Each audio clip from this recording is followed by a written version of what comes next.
दुनिया में करुणा, मैत्री और शांति का संदेश देने वाले तथागत गौतम बुद्ध सामाजिक परिवर्तन में तमाम सारे महापुरुषों ने जो अपना योगदान दिया है उनको याद करते हुए और सम्मानित मंच माफ करना न्यूटन साहब सेब गुरुत्वाकर्षण से नहीं गिरते। ये तो धरती माता है जो अपने बेटों को बार बार बुलाती है। इसीलिए कहना है मेरा, ये तो बाबा साहब के विचारों की ताकत है जो अपनों को अपनों से बार बार मिलाती है।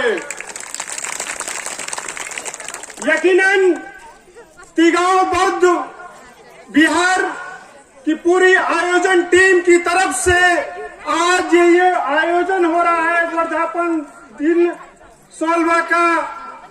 इसमें जिसने भी तन मन धन से सहयोग किया है मैं उनका भी आभार व्यक्त करता हूं। और बहुत सारी बातें हमसे पहले वक्ताओं ने रखी हैं, फिर भी मैं कुछ बातों की तरफ आप सभी का इशारा करूंगा।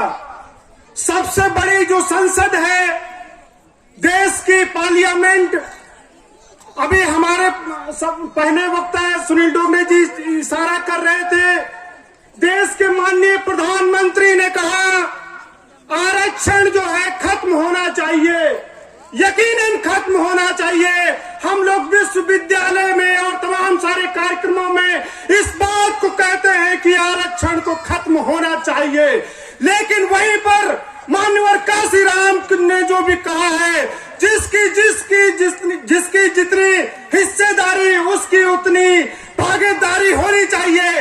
इसको सुनिश्चित कब करेंगे देश के माननीय प्रधानमंत्री जी, इसको आप कब बोलेंगे ये भी बताना चाहिए देश की आवाम को। बाबा साहब ने आरक्षण के बारे में दो प्रमुख बातें कही हैं।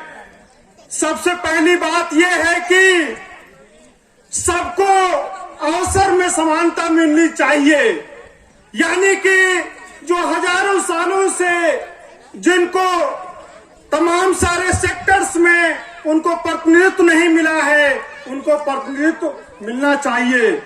दूसरी बात यह है कुछ समुदाय जिनकी ओर पर्याप्त ध्यान नहीं दिया गया, चाहे जिसकी सरकार रही हो, चाहे केंद्र में या स्टेट में, तो उनको जो है आरक्षण के माध्यम से आगे लाने की बात की गई है। अभी आप देख रहे हैं कि समाज में बहुत सारा उथल पुथल हो रहा है। विश्वविद्यालय से लेकर के जो छोटे क्लास के स्कूल हैं उनमें भी परिवर्तन हो रहा है। मैं एजुकेशन को सेंटर करके कुछ बातचीत रखूंगा। अभी एनईपी आया, न्यू एजुकेशन पॉलिसी की तमाम सारे तथाकथित लोगों ने उसके तमाम सारे व्याख्यान दिए कि न्यू एजुकेशन पॉलिसी के आने से एजुकेशन के क्षेत्र में ये परिवर्तन होगा, रोजगार का सृजन होगा। मैं इस बात को कहना चाहता हूँ, जेएनयू के प्रोफेसर विवेक सर हैं, वो इस बात को कहते हैं कि कोरोना काल में इतनी कौन सी आफत फाट पड़ी थी कि आपको उसी दौर में न्यू एजुकेशन पॉलिसी को लाना पड़ा और मात्र 64 लाइनों में आपने ओबीसी SC/ST को समेट दिया। हम इस बात को पूछना चाहते हैं देश के माननीय प्रधानमंत्री जी से भी कि आपने ही लाल किले से वादा किया था देश के युवाओं को 2 करोड़ रोजगार देंगे। 2 करोड़ का रोजगार का वादा कहां चला गया? मुझे लगता है कि कोरोना काल में या अन्य दौर में भी हमने देखा, अगर पूरे 10 साल का भी रेशियो को देखें तो मुझे लगता है कि 2 करोड़ भी लोगों को रोजगार नहीं मिला हुआ है। ये हमारे देश की स्थिति है। विश्वविद्यालयों को एक तरीके से शिक्षा व्यवस्था को पूरा चौपट किया जा रहा है। सिर्फ एक ही विचारधारा को वहां पर पनपने के लिए जो कुलपति हैं, वहां के जो रजिस्ट्रार हैं, उन सभी लोग आए दिन छात्रों पर उनका निष्कासन किया जा रहा है, निलंबन किया जा रहा है। आप ही के वर्धा जिले में महात्मा गांधी अंतर्राष्ट्रीय हिंदी विश्वविद्यालय भी है। आप देखिए, नागपुर से जो देश की सत्ता चलती है, जो उनकी एक विचारधारा है, उसी विचारधारा को विश्वविद्यालयों में थोपना चाहते हैं। जब अम्बेडकर छात्र जो सोशल जस्टिस की जो लोग बात करते हैं, वो लोग जब इस आवाज को कहते हैं कि भाई विश्वविद्यालय जो है, विश्वविद्यालय विचारों की जननी होते हैं और विचार जो है समाज में परिवर्तन लाते हैं। जिस तरीके से हम सभी लोग किसी गार्डन में जाते हैं और गार्डन में देखते हैं कि नीला पीला हरा गुलाबी तमाम तरीके के जो है फूल होते हैं, जिससे हमें प्रसन्नता मिलती है, उसी तरीके से विश्वविद्यालयों में अगर तमाम तरीके की जो विचारधाराएं हैं, चाहे वो अम्बेडकर विचारधारा है, गांधीयन विचारधारा है या लेफ्ट और राइट की विचारधारा है, अगर वो विचारधाराएं नहीं होंगी तो उससे नए विचार जो आइडिया आते हैं वो कहां से आएगा। हम इस बात को कहना चाहते हैं। आप लोग देख रहे हैं कि अभी दिल्ली की सारी सीमाओं को सील कर दिया गया है। आखिर किस लिए? जो किसान देश का अन्न उगाता है, जिसने 13 महीनों तक आंदोलन किया, 750 से ज्यादा लोगों की जाने गई और माननीय प्रधानमंत्री ने इस बात की घोषणा किया कि 3 काले कानूनों को हम रद्द करेंगे, लेकिन अभी तक नोटिफिकेशन नहीं आया हुआ है। देश के किसान जब इस बात को पूछ रहे हैं कि आपने अभी तक नोटिफिकेशन क्यों नहीं निकाला है, तो पूरे दिल्ली को जो है किले बंद कर दिया जा रहा है, रोड को ब्लॉक कर दिया गया है। मैं इस बात को यहाँ से कहना चाहता हूँ, तिगाओं की आवाम के माध्यम से देश की सर्वोच्च न्यायालय के जो सुप्रीम कोर्ट है, जो देश की जनता से बने हुए सड़कें हैं, उसको जो वहाँ की सरकार ने जो खोदने का काम किया है, उस पर संज्ञान लेते हुए उन पर जो है तत्काल जो है उन पर केस करना चाहिए। आखिर संवैधानिक तरीके से जो लोग अपने हक अधिकार और मान सम्मान की बात को रखना चाहते हैं, आप उनकी आवाज को कुचलना चाहते हैं। ये आपको आने वाले समय में हम सभी लोगों से ये कहना चाहते हैं, ये समय 2024 का है और ये समय बाबा साहब के विचारों का भी है। बाबा साहब ने हम सभी को, चाहे गरीब हो या अमीर, सभी को एक समान तोला है। यानी कि बाबा साहब ने राइट टू एजुकेशन की बात की है, right to vote, one man one value की बात की है। तो इस बात को हमें समझना होगा। चाहे टाटा बिरला अंबानी हो, उनके पास भी एक वोट देने का अधिकार है। या तिगाओं के लोग हैं या वर्धा शहर या यूपी तमाम सारे राज्यों के जो लोग हैं, सभी को एक ही वोट देने का अधिकार है।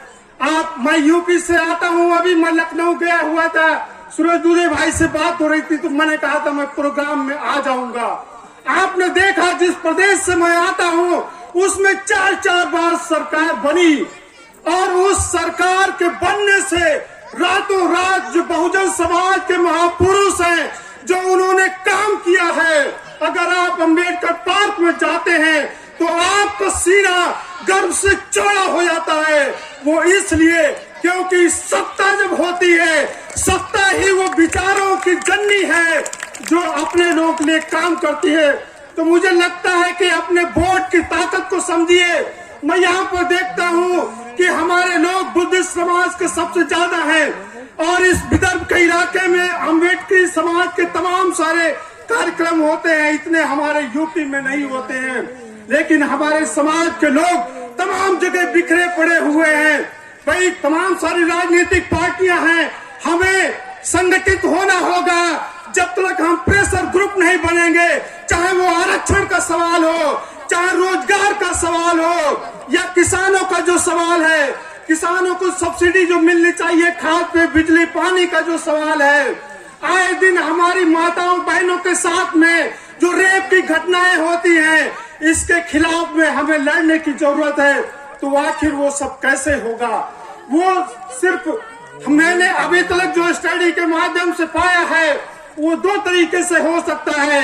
एक तो हम सभी लोगों को आर्थिक समृद्धि की तरफ बढ़ना होगा, दूसरा कल्चरल रूप से हम सभी लोग अगर बुद्धिस्ट हैं तो बुद्धिस्ट कल्चर को अपनाना होगा। बेटे के जन्म से लेकर के शादी ब्याह में जो भी हम कार्ड छपवाते हैं, जो भी बनते के द्वारा हम लोग कार्यक्रम करवाते हैं, उसको रियल फॉर्म में हमें अपनाना होगा। क्योंकि हमारे लोग, बहुत सारे लोग भावनाओं में बह जाते हैं, सोचते हैं हमारे पड़ोस के लोग वो तो ऐसा कर रहे हैं। ये क्योंकि आप सभी लोग जानते हैं कि बाबा साहब के विचारों में वो ताकत है कि अभी साउथ में सबसे बड़ी जो है उनकी प्रतिमा लगी हुई है। और इस देश के तथाकथित लोग जो इस बात को कहते हैं कि हमारे पास ही सबसे ज्यादा ज्ञान का भंडार है, उनको 75 साल लग गए सुप्रीम कोर्ट में बाबा साहब की प्रतिमा लगाने के लिए। हम इस बात को भी यहाँ से कहना चाहते हैं, जो लोग कहते हैं हमारे पास में बहुत ज्यादा ज्ञान है, उनके पास में कोई ज्ञान नहीं है। मेरा ये मानना है कि बहुजन समाज के लोगों ने ही समाज को एक नई दिशा देने का काम किया है। उसमें हम सभी के सामने ओबीसी समाज के तमाम सारे महापुरुष हैं और एससी समाज में बाबा साहब। लेकिन अगर कहा जाए कि बाबा साहब आखिर तमाम सारे महापुरुषों में अलग क्यों हैं, क्योंकि बाबा साहब ने 14 अक्टूबर 1956 में इसी नागपुर की धरती पर यहाँ से 75 किलोमीटर की दूरी पर अपने खूंटे को बजा। उन्होंने इस बात को एवं में कहा कि जिस धर्म में मैं पैदा हुआ हूँ उस धर्म में मरूंगा नहीं। यकीनन 2024 का ये दौर है, सभी को ताकत लगानी है, सोशल मीडिया से लेकर जितने भी परिचित लोग हैं, कि वोट को ताकत को पहुंचानी है। चंद रुपए में बिकना नहीं है। जिस तरीके से आपने देखा यूपी में 4 बार सरकार बनी और सरकार बनने के बाद में जो परिवर्तन हुआ है, उसी आगाज के साथ में मैं आप सभी का आह्वान करता हूं, प्रतीकों की राजनीति को समझना होगा।